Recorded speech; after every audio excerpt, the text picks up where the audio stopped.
আসসালামু আলাইকুম। দীর্ঘ ১০ বছর পর চিরচেনা প্রাণের কলেজ ক্যাম্পাসে আসলাম।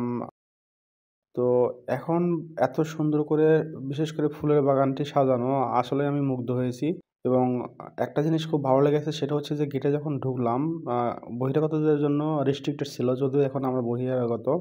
তো বিষয়টি ভালো লেগেছে নিরাপত্তার স্বার্থে। তবে আমি দারোয়ান মামাকে বললাম যে আসলে কাকে ফোন দিতে হবে। তো উনি বলল যে রিজা স্যারকে ফোন দিলে ভালো হয়। আমিও মনে, মনে অলরেডি রিজা স্যারের ফোন নাম্বারটি আমার মোবাইলের স্ক্রিনে উঠাইছি। তো স্যারকে ফোন দেওয়ার সাথে, সাথে স্যার খুবই আন্তরিকতার সাথে আমাকে এন্ট্রি করার জন্য পারমিশন দিলেন। সেই সাথে দারোয়ানকে বললেন যে ফোয়ারাগুলো চালু করে দিতে।